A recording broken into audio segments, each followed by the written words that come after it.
Assalamualaikum warahmatullahi wabarakatuh. Halo semuanya, kita kembali lagi di Ekonometrika dan kali ini kita akan bahas soal UAS dengan panutan Sobas UAS. Nah, langsung aja. Yang pertama, berikut yang bukan pernyataan yang benar terkait nilai koefisien korelasi R. Yang A, koefisien R mengukur kekuatan hubungan linear variabel X dan Y. Benar. Yang C, jika variabel X dan Y ditukar, maka nilai R tidak akan berubah. Ini benar. Yang D, modular regresi yang baik pasti teruji memiliki korelasi. Ini benar juga. Dan E, nilai R berkisar antara nilai min 1 sampai dengan 1. Jadi jawabannya yang B. Jika nilai dari variabel X dibagi 1000, maka nilai R akan berubah. Seharusnya, jika variabel X dibagi berapapun, kayak log atau dibagi 10, dibagi 100.000, itu nilai R nggak akan berubah gitu. Yang kedua, dengan tingkat signifikasi A sama dengan 0,10, daerah kritis atau daerah penolakan hipotesis 0 untuk uji dua arah adalah, ini jawabannya yang D, Z kurang dari minus 1,64 atau Z lebih dari 1,64. Kenapa begitu? Karena 0,10 kita memakainya untuk uji dua arah kan. Berarti untuk daerah penolakannya kita memakai 0,05. Untuk uji dua arah kita memakai A per 2 yang berarti A-nya dibagi 2, berarti 0,10 dibagi 2. Nah, untuk 0,05, critical value-nya itu atau Z-nya itu sebesar 1,64 gitu. Jadi kalau kita gambarkan, karena dia uji dua arah, di sini itu minus, di sini plus, ya kan? Nah, untuk daerahnya itu dia akan berada di sini dan di sini. Yang berarti dia itu kurang dari minus dan lebih dari plus. Yang berarti di daerah sini tuh daerah do not reject. Sedangkan yang di biru ini, yang di sini itu daerah rejectnya gitu.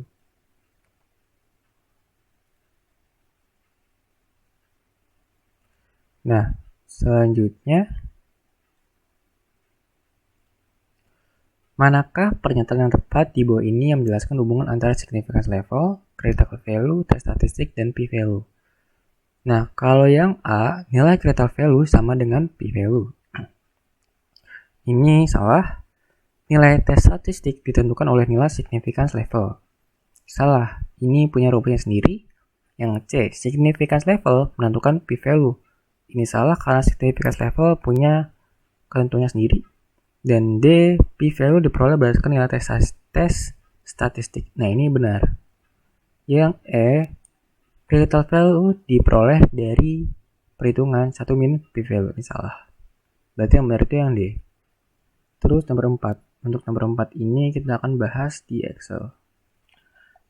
Nah, dari data ini kita tahu bahwa ini merupakan uji proporsi satu sampel gitu. Karena ini kita balik lagi bahas di pertemuan UTS nih. Kita bahas yang proporsi satu sampel, bukan yang 2 sampel. Jadi ya harus diingat-ingat juga materi sebelum UTS juga. Siapa tahu kan keluar kayak gini. Nah, lanjut aja. Ini diketahui N-nya itu 100, X-nya atau probe-nya itu ada 9. Probability success-nya ada 9. A-nya kita memakai 5%, P-nya atau populasinya itu 8%. Dapat dari yang ini, lebih dari 8%. Ini yang populasi kan ya. Terus Q-nya itu 1 min P, itu 92%. P-cap-nya ini dapat dari 9 dibagi 100, karena kan dari sampel. Kalau P ini melambangkan populasi, P-cap ini melambangkan sampel. Terus Z kita pakai rumus P-cap min P dibagi akar P kali Q dibagi N. Dapat 0,37 dan critical value-nya kita dapat 1,64 dari significance level 5% dengan rumus norm.s.env. Ini aku pakai abs atau absolute supaya dia hasilnya nggak minus. Nah, terus kita lihat nih, kenapa dia pakai 5%, kenapa nggak 2,5%? Karena di sini klaimnya mengatakan atau kita disuruhnya yang lebih dari 8%, ya kan? Makanya karena dia lebih dari 8%, berarti kan kita makanya one tail bukan two tail. Nah, kalau kita lihat dari critical value-nya, kalau Z-nya 0,37 dan critical value 1,64, yang berarti Z ini Z test tidak berada di region critical value-nya 1,64, jadi nggak berada di zona critical value, maka dia fail to reject. Dan P value juga, dia ternyata lebih besar daripada A, maka fail to reject H0 juga. Yang berarti kesimpulannya, yang tidak terdapat cukup bukti untuk menyatakan bahwa porsi pemerintah daerah dengan anggaran belanja di atas 1 triliun lebih dari 8%. Yang kelima, ketika pemerintah ingin menguji apakah jumlah penerima beasiswa di setiap daerah sudah sesuai dengan distribusi yang diharapkan, maka kita bisa mengujinya dengan menggunakan yang ini correlation test, regression test, goodness of fit test, independent test, dan homogeneity test. Kita dapat jawabannya itu goodness of fit test karena dia ingin melihat jadi itu sama aja kayak apakah sudah sesuai dengan kita pengen menguji jumlah sampelnya dengan distribusi yang diharapkan itu untuk goodness of fit test. Kalau korelasi ini kan berarti ada nggak sih korelasi antara satu variabel dengan variabel lainnya. Kalau regresi, apakah ada korelasi antara variabel X dan variabel Y atau variabel independen dan variabel dependent? Kalau independence test ini sebenarnya untuk independence dan homogeneity agak sama. Yang membedakan kalau kita lihat di PPT, kalau si homogeneity ini dia menggunakan sampel untuk digunakan ke populasi yang berbeda. Sedangkan untuk independent test dia menggunakan satu sampel yang sangat besar dan digambarkan ke sebuah table yang ada baris dan kolomnya. Jadi perbedaannya untuk independen dan homogeneity seperti itu. Jadi jawabannya yang C. Terus lalu nomor 6. Nah, nomor 6 ini kita lihat di Excel juga. Nah, dilihat kalau kita melihat ini, kita tahu kalau kita dapat data nih dari nomor 6 ini bahwa ada 64 sampai 46 dengan jumlah sampelnya ada 10. Jadi untuk mencari mengestimasikan parameter ini dengan interval keyakinan atau confidence interval, kita bisa pakai rumus X bar min E kurang dari mu dikurang kurang dari lebih dari mu kurang dari X bar plus E. Dengan E-nya itu rumus TA per 2 dikali S dibagi akar N. Nah, berarti kan kita harus nyari TA per 2, standar deviasinya, dan N-nya, dan juga E-nya. Nah, pertama kita nyari mu-nya nih, gitu kan. Kita nyari X bar-nya. X bar itu kita bisa pakai average. Jadi kita bisa pakai average dengan dapat nilainya 69,9. Lalu kita bisa nyari nilai S. Nilai S kita bisa dapat dari X dikurang X bar dengan X min X bar kuadrat, lalu jumlahnya dapat berapa gitu. Atau kita bisa pakai yang namanya stdef S. Jadi kita bisa pakai dua cara. Kita bisa pakai rumus manual dengan X min X bar kuadrat dan dijumlahin. Nanti jumlahnya dibagi di sini bagi 9. Dan SQR-nya berapa gitu kan. Atau kita bisa langsung dapat dengan rumus minnya average dan standar deviasinya kita pakai stdef.s karena kan sampel gitu.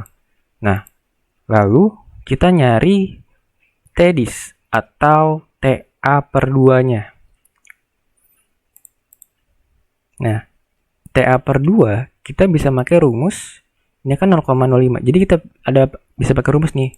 Yang pertama kita pakai rumus TINV dot 2T dan TINV aja. Nah, TINV aja iya. Terus apa bedanya sih tentang TINV sama TINV 2T? Bedanya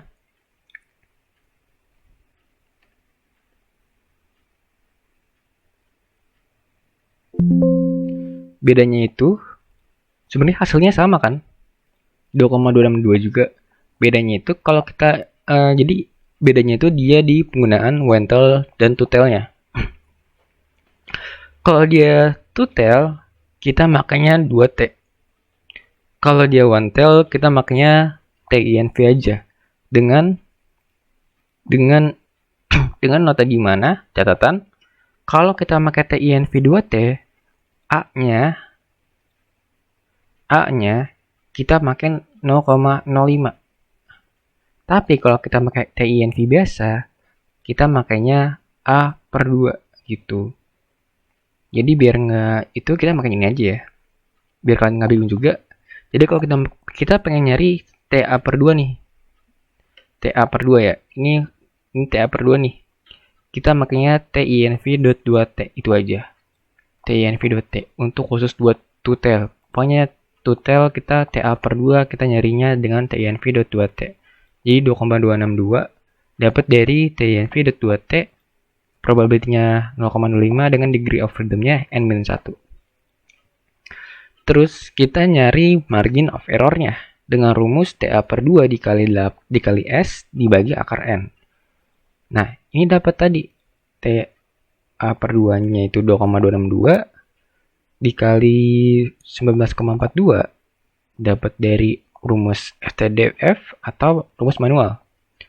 Terus kita N-nya itu 10. N-nya itu 10. Jumlah sampelnya. Dan E-nya kita dapat dari TA per 2 dikali 19, ini dibagi akar dari 10. Nah, setelah itu kita nentuin upper sama lowernya. Upper dan lower. Sebenarnya udah ada nih ya. Upper kita dapat dari E ditambah X bar. Ini X bar. Sedangkan lowernya itu E dikurang dengan X bar dikurang sama itu. Jadi dari kesimpulan ini kita udah dapat kalau dia rentangnya itu 56,01 sampai 83,79. Lalu nomor 7, yang bukan merupakan ciri dari distribusi chi-square ini terkait dengan pengujian hipotesis adalah yang A, kurva distribusi cenderung skewed to the right. Ini kan yang bukan merupakan ciri dari distribusi chi-square ya. Ini benar nih, kurva distribusi dan cenderung skewed to the right. Tetapi dengan catatan di mana ketika n-nya membesar atau degree of freedom itu bertambah, maka dia akan semakin lama akan simetris. Nah, ini yang menjelaskan di B. Semakin besar nilai N, kurva distribusi akan semakin simetris. Jadi yang awalnya skew to the right, dia akan menjadi akan semakin simetris mengikuti besarnya nilai N. Terus C. Tidak terdapat batas untuk sisi kanan kurva distribusi. Ya, untuk sisi kanan kurva distribusi, dia ini nggak ada batasan sama sekali. Dan untuk E, nilai kritis sisi kiri kurva selalu lebih kecil dari nilai kritis sisi kanan kurva. Iya. Dan D, Krakatoa region sisi kiri tidak sama dengan sisi kanan kurva. Ini salah. Krakatoa region kan misalkan A-nya 0,05, ya kan? Kalau A-nya 0,05, kalau kita gambarkan 0,05 dan menggunakan misalkan dia tutel gitu kan. Jadi kan misalkan dia tutel,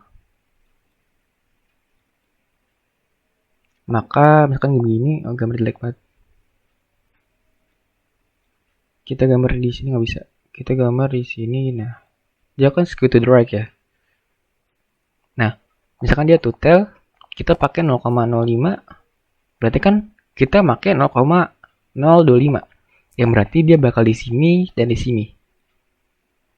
Kalau kita lihat, kalau untuk skew to the right, ya kalau kita lihat di sini ternyata di sini kayak kelihatan lebih besar, dari sini kelihatan lebih kecil.